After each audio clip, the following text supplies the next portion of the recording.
കത്തിരിക്ക ഇങ്ങനെ കറി ഉണ്ടാക്കി കഴിച്ചിട്ടുണ്ടോ? തീർച്ചയായും ഇഷ്ടമാവും. ദോശയുടെ, ഇഡ്ഡലിയുടെയും ചോറിൻ്റെ ഒക്കെ കൂടെ കഴിക്കാം.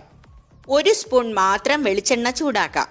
കടുക്, ജീരകം പൊട്ടിച്ച്, 1 സ്പൂൺ കുരുമുളക്, 1 സവാള സ്ലൈസ് ചെയ്തത്, കറിവേപ്പിലയും 2 പച്ചമുളകും 1 സ്പൂൺ ജിഞ്ചർ ഗാർലിക് പേസ്റ്റും ചേർക്കാം. ഉള്ളിയുടെ നിറം മാറി തുടങ്ങുമ്പോൾ 1/4 സ്പൂൺ മഞ്ഞൾപ്പൊടി, 1/2 സ്പൂൺ മല്ലിപ്പൊടി, 1 സ്പൂൺ മുളക് പൊടി ഇത്രയും ചേർത്തിട്ട് പൊടികളുടെ പച്ചമണം മാറുന്നത് വരെ വഴറ്റി 1 ടൊമാറ്റോ ചേർക്കാം.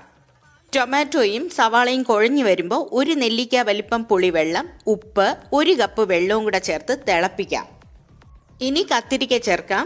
കൂടെ തന്നെ 1 ടേബിൾ സ്പൂൺ നിലക്കടല, 1/4 സ്പൂൺ ഉലുവ, 1 സ്പൂൺ എള്ള് ഇത്രയും എണ്ണ ചേർക്കാതെ വറുത്തതിന് ശേഷം പൊടിച്ച് ഈ കറിയുടെ കൂടെ ചേർക്കണം. തിളപ്പിക്കാം. നല്ല സൂപ്പർ ടേസ്റ്റി കറിയാണ് ഇത്.